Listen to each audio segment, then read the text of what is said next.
नमस्कार साथियों, यस के एक्सेलेंस ट्यूटोरियल में आप सभी का स्वागत है। साथियों, आज हम लोग डॉक्टर मनोहर कक्षा 10 गणित प्रश्नावली 7B का क्वेश्चन नंबर 9 देखेंगे।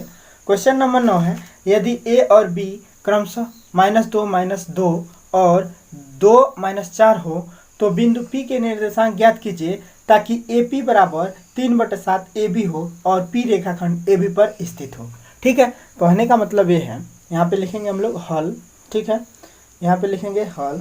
अब देखिए, इसमें कह रहा है कि यदि ए और बी क्रमशः इतना हो और बिंदु P के निर्देशांक ज्ञात करना है। ठीक है, जो इतना और जो है P रेखाखंड AB पर स्थित हो, यानी कि AB कोई रेखाखंड है। ठीक है, फिगर को पहले समझ लेते हैं। तो AB कोई रेखाखंड है और इस AB पर जो है कोई बिंदु P है। ठीक है, बिंदु P है और इसका जो है ये जो दे रखा है कि AP बराबर है किसके, तो 3/7 AB के। ठीक है, तो AB रेखाखंड पर P कोई बिंदु है। ठीक है, और इसका जो है निर्देशांक हम लोग को ज्ञात करना है। तो इसका निर्देशांक अक्सर y मान लेते हैं। ठीक है, और देखिए A का जो है निर्देशांक दिया हुआ है, तो A का -2 और -2 है, और B का भी निर्देशांक दिया हुआ है 2 और -4, यही है ना, ये दे रखा है। ठीक है, अब हम लोग को इस बिंदु का निर्देशांक ज्ञात करने के लिए इसका जो अनुपात चाहिए। ठीक है, तो इसका अनुपात हम लोग इससे जो है निकाल सकते हैं। किससे? यहाँ पे देखिए, यहाँ पे दिया हुआ है कि AP बराबर है 3/7 AB के। ठीक है, तो इसका निर्देशांक हम लोग क्या कर सकते हैं, निकाल सकते हैं। तो इसके लिए हम लोग क्या करेंगे, यहाँ पे लिखेंगे हम लोग कि यहाँ पर लिख दे रहे हैं। ठीक है, तो यहाँ पे हमने लिख दिया कि यहाँ दिए गए बिंदु A और क्या है, B है। ठीक है, माना रेखाखंड AB को बिंदु P इस प्रकार विभाजित करता है कि AP बराबर है 3/7 AB के, ये दे रखा है। ठीक है, तो AP बराबर है 3/7 AB के। इससे हम लोग अनुपात निकालने का प्रयास करेंगे कि AP और PB का अनुपात कितना होगा। AP और PB का यहाँ तक जो है दे रखा है। ठीक है ना, मैंने 3/7 का मतलब अब यहाँ पे देखिए ना, AP बराबर दिया है 3/7 AB। ठीक है, यानी कि AB का मतलब पूरा दे रखा है। ठीक है, तो इसको जो हम लोग निकालेंगे, AP संबंध है PB कितना है। ठीक है, तो इसके लिए हम लोग इसी से इसको निकालने का प्रयास करेंगे। अब यहाँ पे देखिए AP बराबर है कितना, 3/7 AB के। ठीक है, तो अब हम लोग इस बात को लिख सकते हैं, चूँकि AP/AB मैंने AB को इधर लाएंगे तो ये क्या हो जाएगा, AP अब बटे में AB हो जाएगा ना, ये हो जाएगा 3/7। ठीक है, अब देखिए AB बराबर क्या हो सकता है, तो AB बराबर हो सकता है, यहाँ पे देखिए AB बराबर लिख सकते हैं AP धन PB। तो यहाँ पे लिखेंगे AP धन में PB। ठीक है, तो AB बराबर हम लोग लिख सकते हैं AP + PB लिख सकते हैं ना। अब यहाँ पे हम लोग यहाँ पे भी लिख सकते हैं। ठीक है, तो यहाँ पे हम लोग लिख सकते हैं कि AP बटे में AB के जगह पे क्या लिख सकते हैं, AP धन में PB बराबर लिख सकते हैं 3/7 लिख सकते हैं ना।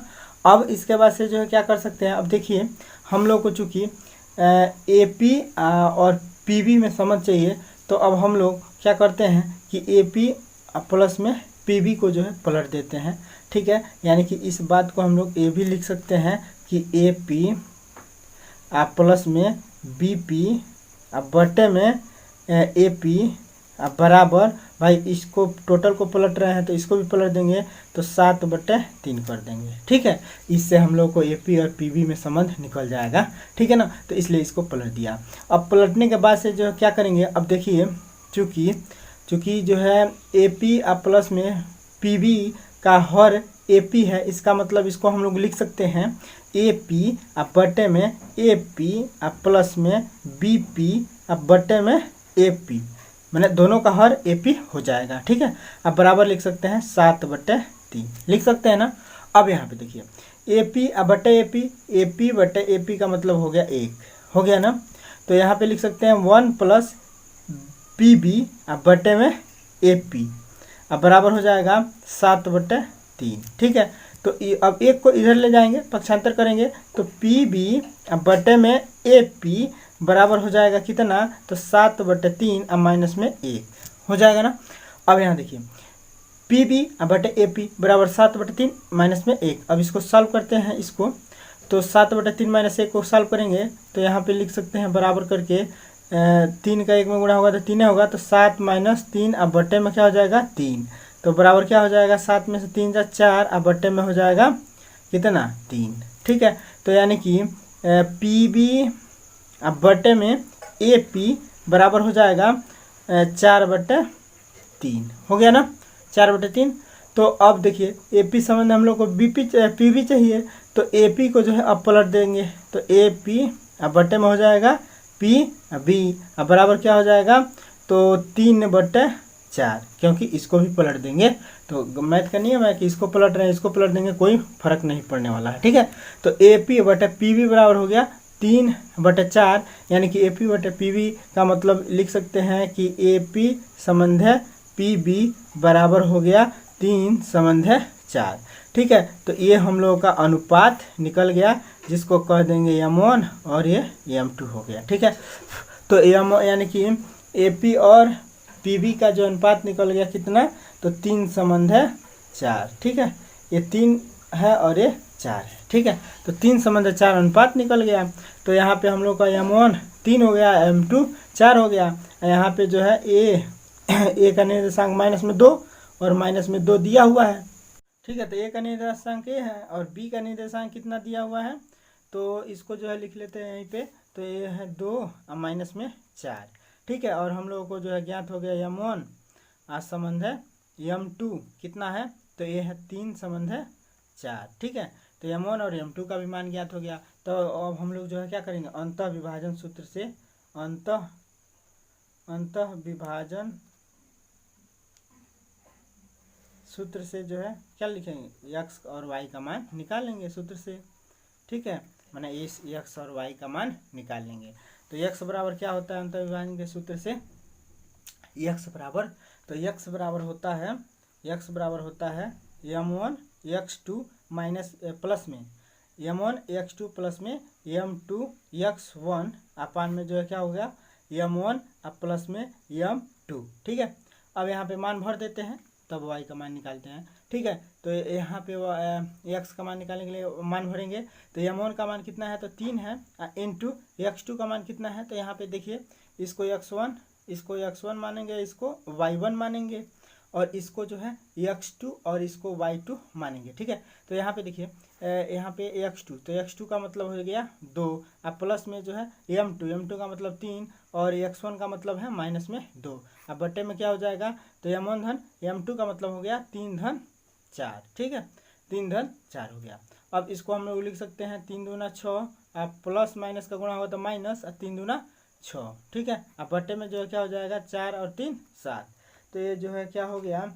अब देखिए यहाँ पे जो है यहाँ पे कुछ अनुपात हमने गड़बड़ लिख दिया है क्या, यहाँ पे देखिए m2 यहाँ पे क्या होगा m2, तो m2 का मान 4 है ना, 4 इंटू जो है क्या हो जाएगा x1 का मान -2। ठीक है, x1 का मान -2 है। ठीक है, यहाँ पे गलती हुआ था, यहाँ पे 4 होना चाहिए। ठीक है, तो 4 दूना 8 माइनस में हो जाएगा 8। ठीक है, तो 6 और माइनस में 8 बराबर कितना हो जाएगा, -2 अब बट्टे 7 हो जाएगा। ठीक है, तो -2 बट्टे 7 हो गया।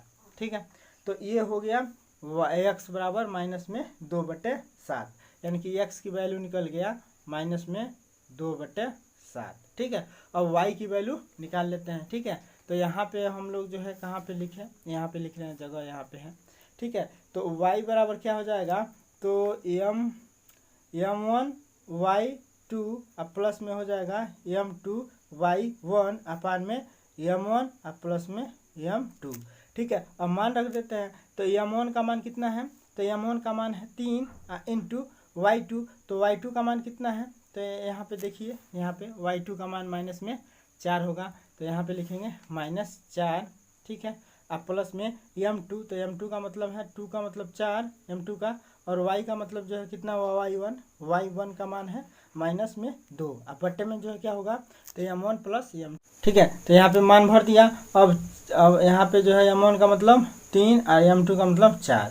ठीक है, यहाँ पे अब लिख सकते हैं 4 तियाँ 12 माइनस में, ठीक है, और प्लस में यहाँ पे जो है प्लस है माइनस है तो 4 दूना 8 माइनस में होगा, ठीक है। अब बटे में जो है 4 3 7 हो जाएगा, ठीक है। तो इसको हम लोग क्या लिख सकते हैं 12 और 8 20, क्योंकि माइनस माइनस जुट जाएगा, तो माइनस माइनस जुटेगा तो जो हो जाएगा प्लस, चिन्ह माइनस का ही रहेगा, तो 12 8 हो जाएगा 20, चिन्ह माइनस का ही रहेगा, बट्टे में हो जाएगा 7।